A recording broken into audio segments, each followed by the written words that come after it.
Welcome to Property Care. Today we are going to discuss about long-term capital gain. The objective of this video is to understand the basic long-term capital gains. See, I have a lot of customers who are trying to sell their property or investing in new property. So they should understand that there is some tax liability is attached to that property. So many NRIs are selling their property. Some NRIs are investing. Local customers are investing and selling their property. See, there is a concept called a long-term capital gain. How that will come into, their part of their tax liability.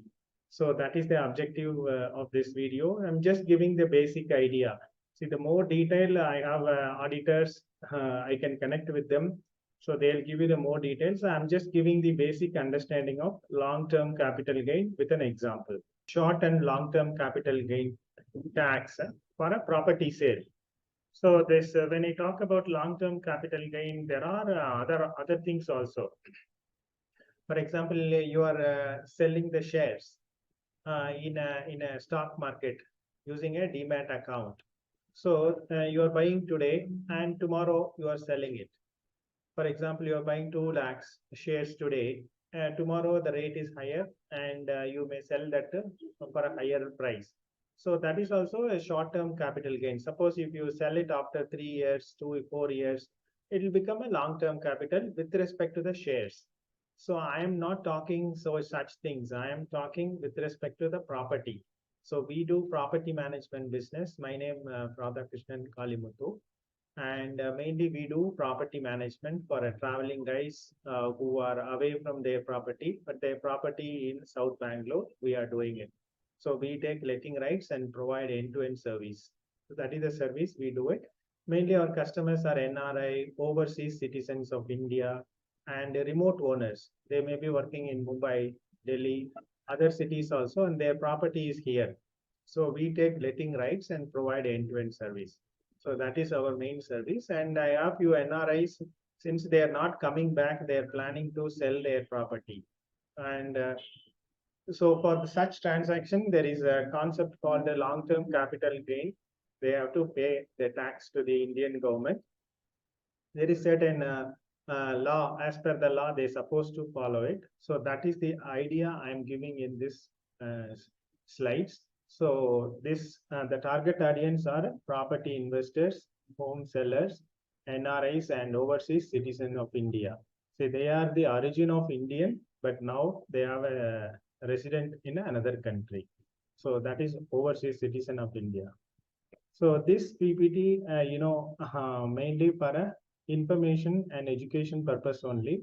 So I'm just sharing the basic concept. See, if you see long-term capital gains and income tax clauses, there are a lot of things they talk. So I picked up most frequently using thing and giving some example. And that's how, I explain this basics. So more on advanced, we have a team auditor I can connect and they'll help you on this end-to-end. This is to understanding purpose only. First example, which is a short-term capital gain with respect to the property. So this is, I'm talking with respect to the Indian resident and NRIs and OCIs. So this is one quick example I'm sharing, which is a short-term capital gain. So if, for example, scenario, a customer purchased a plot and he is trying to sell. When in a real estate, it is short-term, meaning if it is the property sold within this 2 years of a purchase date, it is there in the sale deed, what date you purchased. So from that date to the selling date, if it is within this 2 years, it will be treated as a short-term sale. So profit will be considered as a standard income. So which means, example I'm sharing, John purchased a plot, sale deed when he purchased, sale deed value and stamp duty he is paying, government registration charges, all are included. This is another name called purchase purchase or cost of acquisition. So, and he purchased that, in the year 22-23. The value of the plot is 1 crore. He is investing on this 22 and 23 financial year, and he is selling that on the same property financial year 23-24. So within an year, he is trying to sell it. and he sold the cost of 1.4 CR. So since it is less than 2 years, this income will be treated as a short-term capital gain. So he is selling the short-term capital gain. We calculate the sale value, whatever the value he sold minus the purchase value, which is 1 CR. So the difference is 40 lakhs. So this is the 40 lakhs he is supposed to pay short-term capital gain. So for an Indian resident, profit will be added as a standard income. For example, standard income meaning salary income. So he is working in some corporate and he got a 12 lakh salary per annum. And with that salary, this 40 also will be added. So the total his salary, the total income for that particular financial year, which is 62 lakhs. So he is liable to pay tax for 62 lakhs. So this is, on top of this, whatever the standard deductions possible for him, if you have something like a medical, he applied medical insurance, life insurance, the other standard deductions we can deduct. On top of that, there will be a net taxable income will be calculated. On that net taxable income depends on the slab, percentage will be calculated against the net taxable income. NRI owner, the buyer supposed to deduct the TDS from that net profit. So the buyer supposed to deduct that net profit as per the slab and deduct the TDS and deposit into the TAN account, which is tax account number, TAN account, with the PAN number of both seller and buyer. So since it is an NRI, the liability is with the buyer. The buyer should not pay to the seller directly. So he has to deduct that applicable tax percentage. For example, some slab of 15%, 18%, 20%, depends on the range. Supposed to pay according to the range is 20%. So the buyer should deduct the 20% before paying on this net 1.4 CR. Deduct the 20%, pay into the TAN account. And the TAN account will be created by an auditor. I can help all those transactions. We have done that already for other sellers, and deposit the TDS of 20% on the sale value and pays into a TAN number. So that's how the TAN payment is done. Once it is done, this acknowledgement has to be submitted to the sub-registrar before registering it. So that a sub-registrar will review these things, and sale deed also will have a text like this. So TDS amount deducted and deposited into so-and-so TAN account number. So when they file, buyer file the return, so he can show against this particular property, I paid this much money.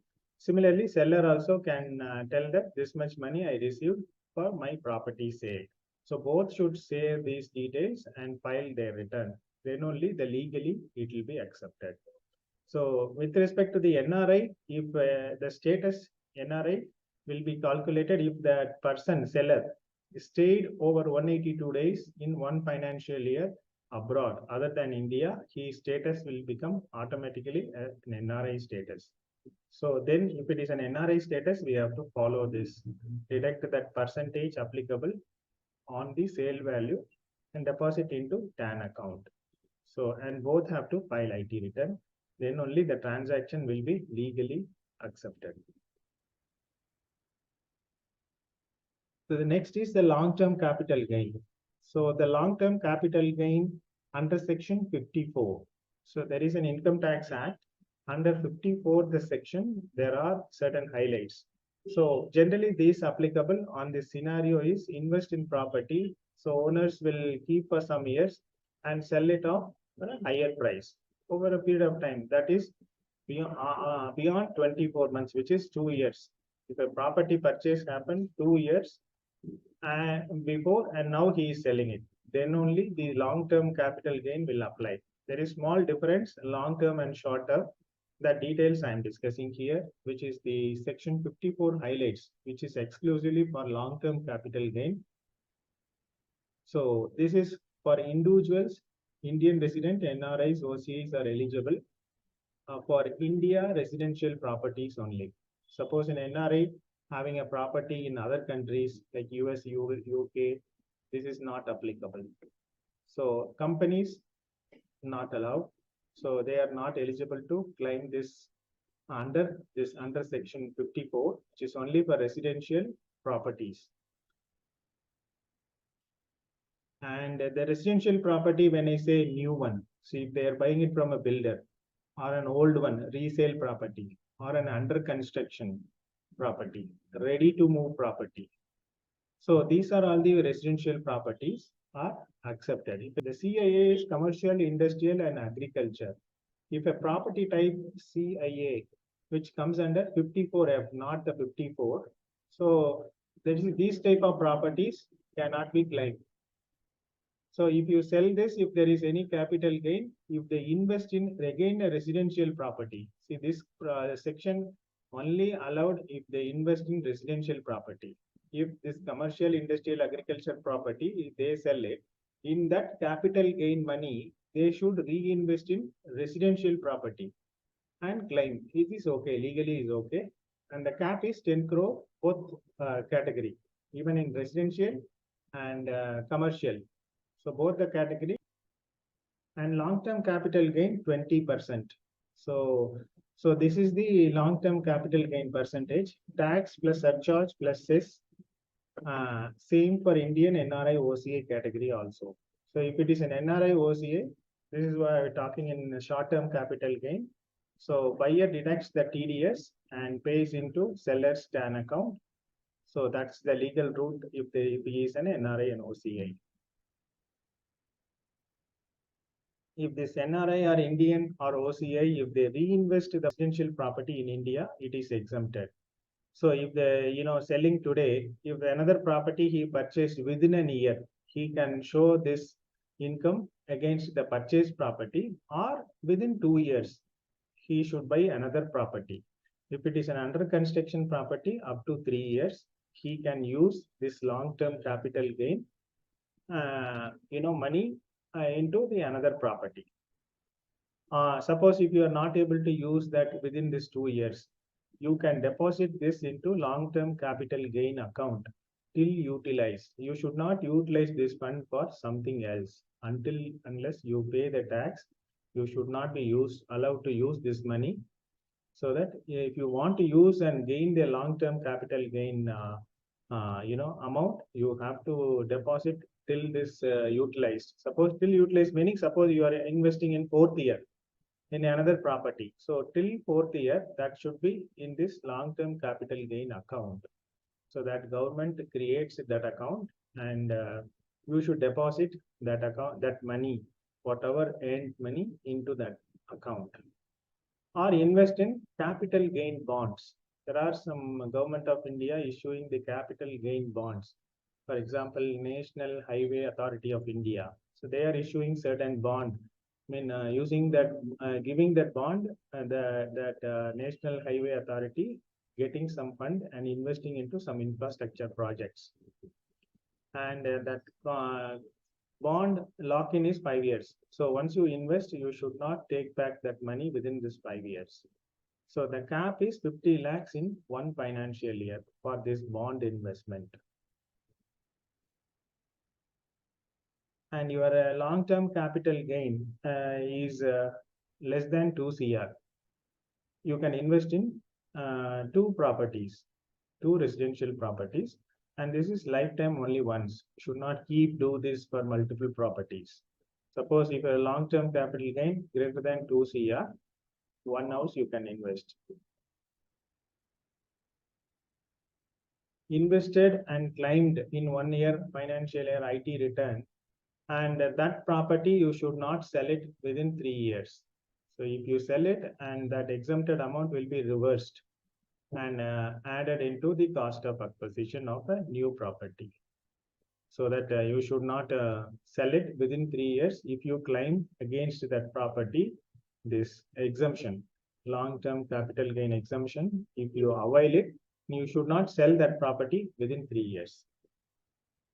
So when I say this long-term capital gain tax, profit only will be the taxable. Suppose last example we saw 1 CR he invested and he sold for 1.4 CR.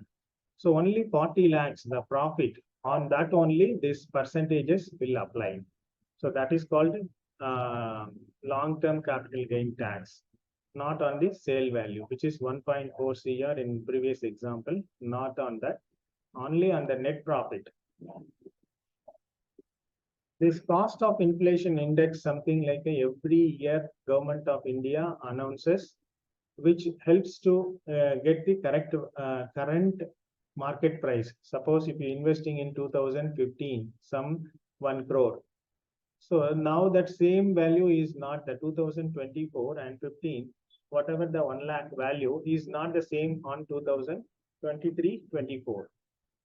So the value is different. How do you arrive, if you invest 1 crore in 2015, and what is the current value of that 1 crore you invested? So that is to find out that value only the cost of inflation index will help. So this I am discussing more detail in the next slide. So, and one example I am giving it so that you can understand it thoroughly. So this is the cost inflation index. So every year, this is started from 2001 and 2. So before that, for example, if you invest in 1980, so what to do for that? So there is a before 2001 fair method value. There is another value method income tax department suggested, and using that they calculated before 2001.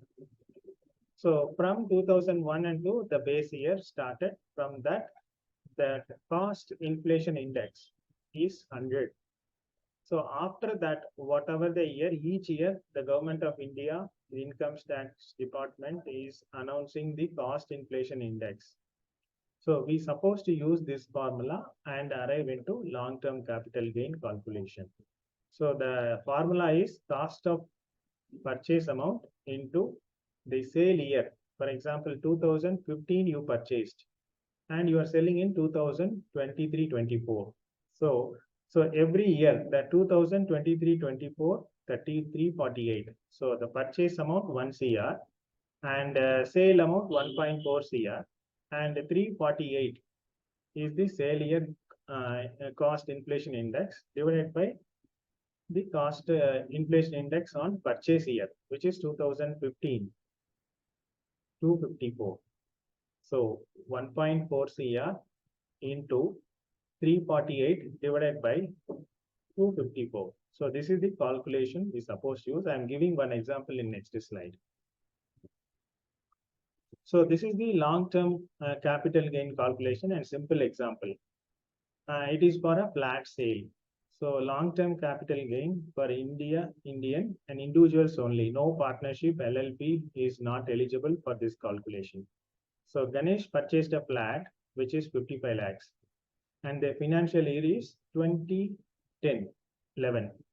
On that year, the cost of inflation index is 167. And he sold that in 23-24. This flat he sold on this financial year for 80 lakhs. And this financial year cost of inflation index is 348. So how do we calculate?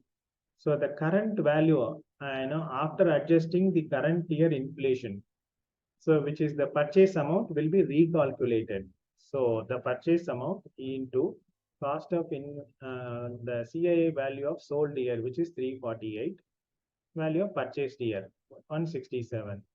Then according to the current inflation, the investment money become like this. 1 crore 14 lakhs is the value. So and he sold it for 80 lakhs.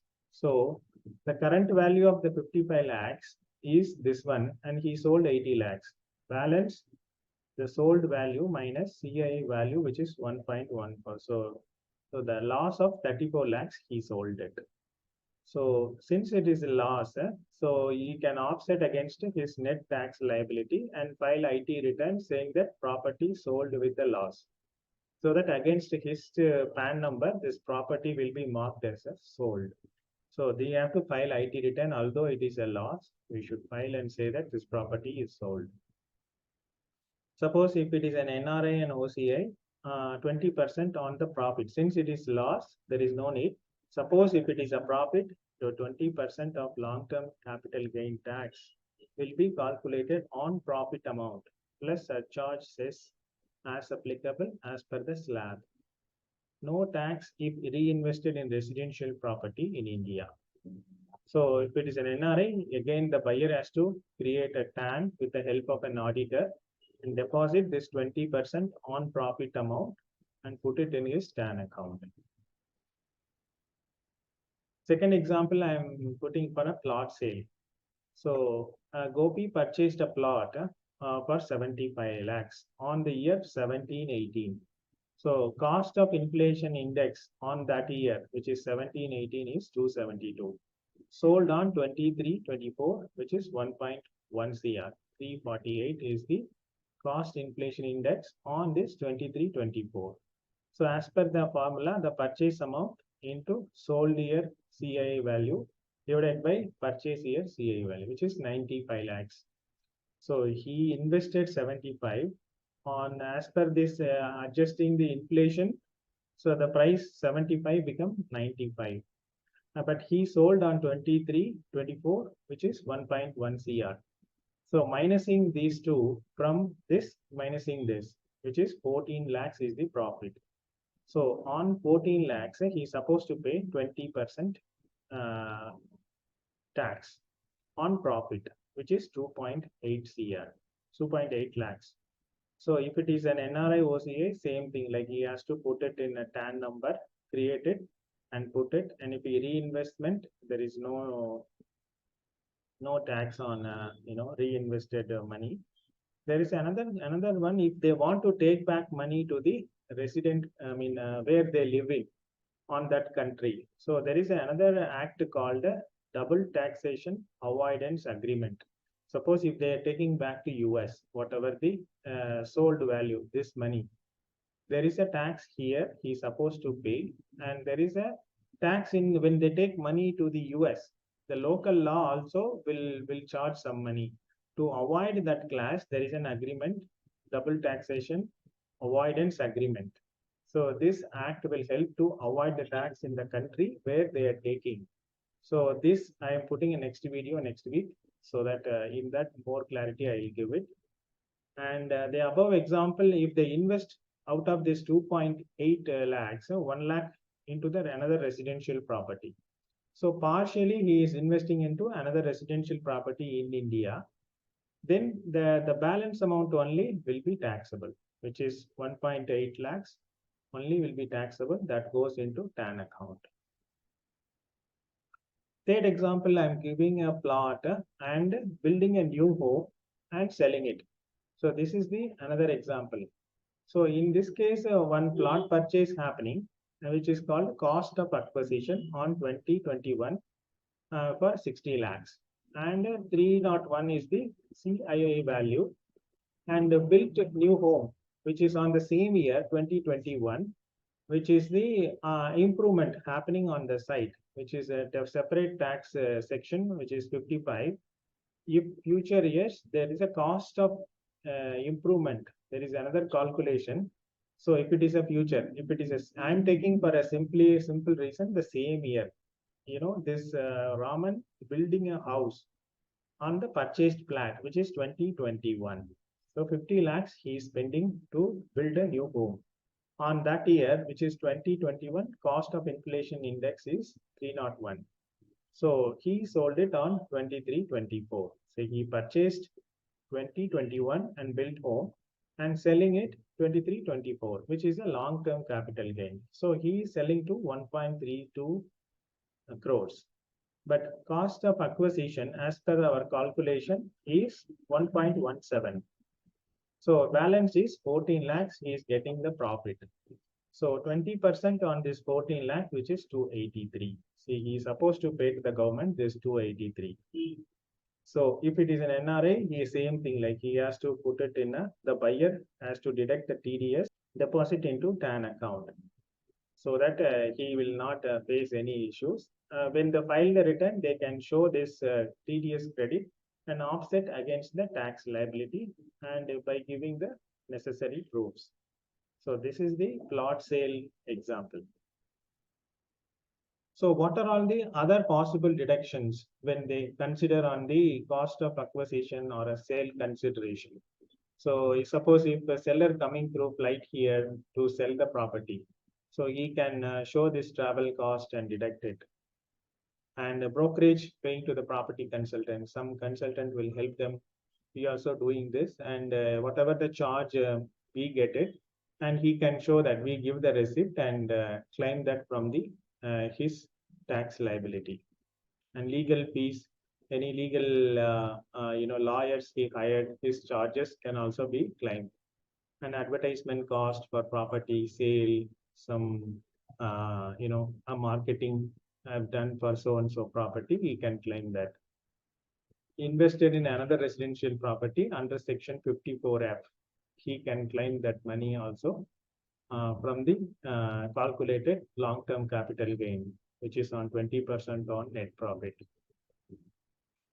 Invested in capital gain bond under section 54E. See, that's what the National Highway Authority of India, they issue bond and they can buy it and retain for 5 years. After 5 years, they'll add up the interest on that and pay to the investor.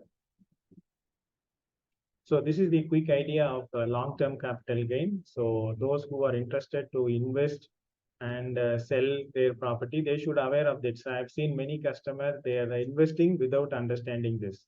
So when they sell it, oh, this also I have to pay, is it like that they are asking. So that is the idea behind putting this video, should understand and invest in. So this is our vision, mission. We do property management mainly for flat, villa, site, and our core values and other services, buying, selling also we do it, renting, and our franchisee also we are planning. So this is a book I am writing, so I'll be putting all these content into this so that it will help to all the investors to understand these concepts well. So thank you for watching. I hope this will help to understand more about long-term capital gain and short-term capital gain. So if you like this video, please subscribe and click the bell icon and give a thumbs up and share with friends, family, those who are interested to know about this.